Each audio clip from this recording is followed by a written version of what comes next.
벤치마크 좀 돌려볼까?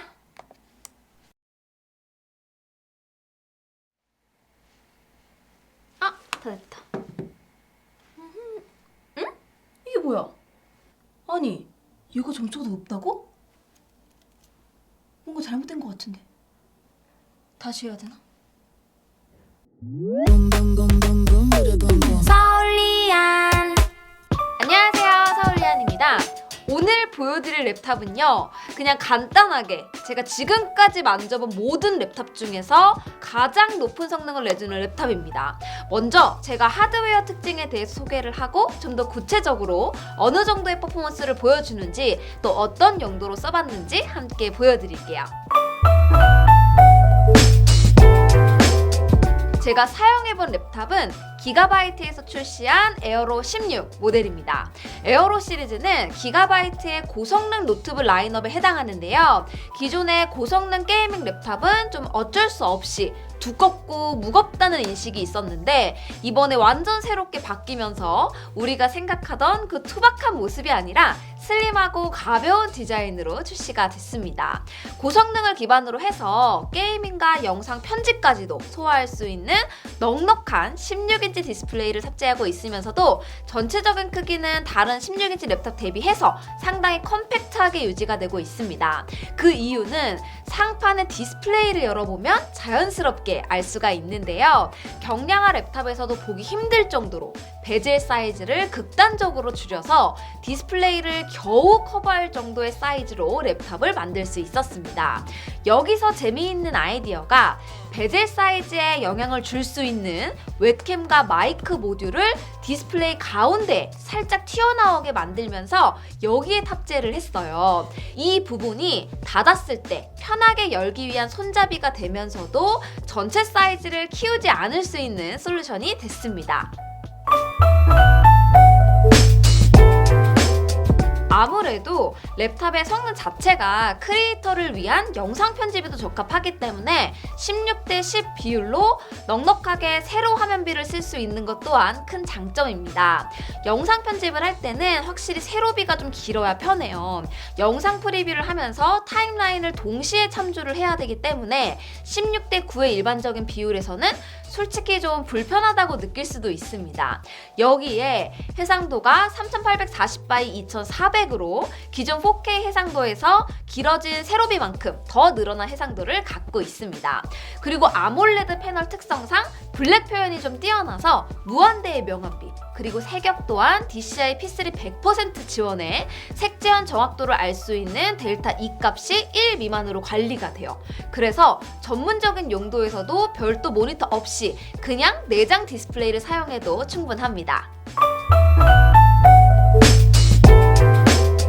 이렇게 랩탑치고 과한 디스플레이와 해상도를 게임에도 그리고 영상 편집에도 활용할 수 있는 이유는 엄청난 성능을 낼 수 있는 사양을 갖고 있기 때문인데요.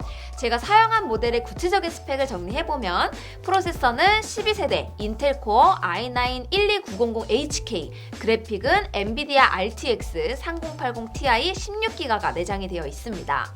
32기가 DDR5 램, 저장 공간은 NVMe M.2 SSD 2개 슬롯에 1테라와 2테라 각각 장착되어 있어요. 저도 이번에 엘더레이크 모바일 프로세서의 성능이 정말로 궁금했는데요. 8개의 저전력 코어와 6개의 퍼포먼스 코어의 조합으로 총 14코어 프로세서로 구조도 요새 엄청난 성능을 내주고 있는 애플 M1 프로세서와 비슷한 빅리틀 구조를 갖고 있습니다. 궁금한 건 그냥 해보는 게 가장 좋죠? 제가 갖고 있는 M1 맥스와 비교를 해서 테스트를 해봤는데요. 먼저 긱벤치 스코어를 보면 M1 맥스보다 싱글 코어는 약 4% 정도, 그리고 멀티코어의 경우는 6%가량을 무려 더 앞서는 모습을 보여줍니다. 아니, 12세대가 되면서 도대체 무슨 일이 있었던 거죠? 갑자기 한 세대 만에 이런 결과가 나온다고요? 믿기지가 않죠. 그래서 인텔이 스코어가 잘 안 나오는 시네벤치 R23을 다음으로 돌려봤는데요.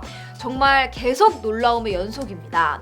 M1 맥스 스코어 대비 약 40%가량 더 높은 스코어를 기록하고 있습니다. 미쳤나봐요, 정말. 게이밍 성능을 가늠해보기 위해서 돌려본 파이어 스트라이크의 경우는 그래픽 26783점, 피직스 24411점, 타임 스파이는 그래픽 1210점, CPU 12971점으로 FHD에서는 뭐 말할 것도 없고요. QHD에서도 옵션 일부를 타협하면 60프레임 안정적으로 방어할 정도의 게이밍 성능을 내주고 있습니다. 프로세서의 성능도 성능이지만 일단 이걸 온전히 낼 수 있게 해주는 쿨링 솔루션이 상당히 인상적이었는데요. 2개의 블레이드 팬과 5개의 히트파이프 구조로 되어 있는 윈드포스 인피니티 쿨링 시스템이 실제로 상당히 효과적으로 동작하는 모습을 볼 수 있었습니다. 특히 시네벤치 같이 CPU를 끝까지 끌어다 쓰는 벤치마크 중에도 CPU 사용률과 클럭 스피드를 유지를 했고요. 온도는 처음에 90도를 찍고 나서는 다시 80대 초반으로 안정적으로 유지가 됐어요. 게이밍 모드였는데 벤치 중에 팬 소리가 좀 커지기는 하지만 스로틀링 현상 없이 완전히 모든 성능을 내주도록 쿨링 시스템이 작동하고 있었습니다. 더 슬림해졌는데 이런 부분까지 완성도 있게 만들어준 점이 인상적이었어요. 그리고 역시 인텔 랩탑을 쓰면 가장 기분 좋은 부분이 유용하게 쓸 수 있는 썬더볼트 4 포트가 기본 내장되어 있기 때문인데요. 왼편으로는 USB Type-C 포트가 하나 있고 우측에 썬더볼트 4 포트가 2개가 있어서 기본적인 확장성이 상당히 좋은 편입니다. 뭐 사실 그냥 이렇게만 해줬어도 좋다고 했을 것 같은데 친절하게도 랩탑 기본 구성품으로 USB-C 허브가 포함이 되어 있어요. 같이 휴대하면서 유용하게 쓸 수 있는 자주 쓰는 포트만 모아뒀습니다. 배터리는 99W시로 16인치 크기를 생각해도 상당히 넉넉한 용량인데요. 제가 비디오 연속 재생 테스트를 했을 때 5시간 정도 재생이 가능했습니다. 뭐 성능을 생각하면 배터리 사용 시간은 기대만큼은 되지만 개인적으로는 저전력 코어 효율이 좀 더 좋지 않을까 예상을 했었어서 이 부분은 조금 아쉬움이 남는 부분이기도 합니다. 이번에 기가바이트 에어로 16을 써보면서 거의 현존 최고 사양의 최고 성능 랩탑을 경험해볼 수가 있었는데요. 정말 놀라울 따름입니다. 특히나 인텔 12세대의 좀 비약적으로 증가한 퍼포먼스가 상당히 인상적이었고요. 또 그 성능을 다 내줄 수 있도록 설계된 쿨링 솔루션도 게이밍뿐만 아니라 크리에이터를 위한 목적으로도 활용도를 확장할 수 있도록 해주는 데 큰 역할을 하고 있습니다. 전문가 용도에 적합한 디스플레이까지 좀 고려를 해보면 사실상 제가 휴대성을 위해서 이제 굳이 맥북 프로를 고집할 이유가 없지 않나 싶은 생각까지도 드는데요. 비슷한 용도로 고민을 하고 계셨던 분들은 뭐 파이널 컷 프로를 꼭 사용해야 하는 이유가 없다면 이제는 정말로 윈도우 랩탑을 동급에 두고 생각을 해봐도 좋을 것 같다는 생각이 들었어요. 뭐 개인적인 욕심으로는 이제 여기에 전성비도 좀 더 좋아진다면 더 바랄 것이 없겠죠?